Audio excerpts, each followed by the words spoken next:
नमस्कार मित्रांनो, जय महाराष्ट्र। राज्याच्या राजकारणात मोठा भूकंप, झाली मोठी उलथापालथ। कोकणात पडली शिंदे गटात मोठी फूट, ठाकरेंची संघटन शक्ती वाढली, मिळाली ठाकरे गटाला नवी ऊर्जा। काय सविस्तर नक्की जाणून घेऊया। कोकणात रत्नागिरी सिंधुदुर्ग जिल्ह्यात ठाकरेंना मोठं बळ मिळाल्याचं पाहायला मिळत आहे। कोकण हा स्वर्गीय हिंदुहृदय सम्राट बाळासाहेब ठाकरेंच्या कालखंडापासून शिवसेनेचा बालेकिल्ला म्हणून ओळखला जातो।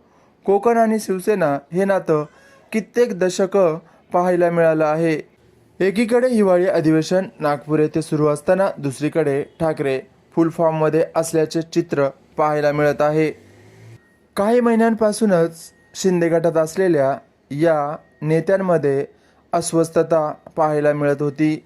शिंदे गटात असताना स्थानिक पातळीवर निधी वाटप आणि संघटनेतील निर्णय प्रक्रियेत डावलले जात असल्याची भावना व्यक्त केली आहे। ज्या शिवसैनिकांची नाळ मातोश्रीसोबत जोडलेली आहे, जे शिवसैनिक कायम मातोश्रीसोबतच आहेत, फक्त काही अपरिहार्याने त्यांना एकेवेळी निर्णय घ्यावा लागला होता, मात्र पुन्हा त्यांची निष्ठा जिंकल्याचं पाहायला मिळालं आहे। या विभागात ठाकरेंकडे झालेल्या या पक्षप्रवेशांमुळे आगामी स्थानिक स्वराज्य संघटनांच्या निवडणुका शिंदेंना जड जाणार असल्याचं चित्र पाहायला मिळालं आहे। त्यामुळे शिंदे गटापुढे एक मोठे आव्हान उभे आहे। या पक्षप्रवेशामुळे ठाकरेंना नवी ऊर्जा मिळाली आहे। गद्दारीची भूक ही जास्त काळ टिकत नाही। महाराष्ट्रात ठाकरेंप्रती असलेली निष्ठा पुन्हा स्थापित होत आहे आणि गद्दारांना त्यांची जागा लवकरच कळेल।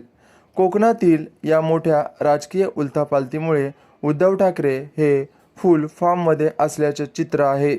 रत्नागिरी जिल्ह्याचे माजी उपजिल्हा प्रमुख पुरुषोत्तम सकपाळ आणि त्यांच्या शेकडो आजी-माजी पदाधिकाऱ्यांनी हाती शिवबंधन बांधल्याने ठाकरेंची पकड मजबूत झाली आहे।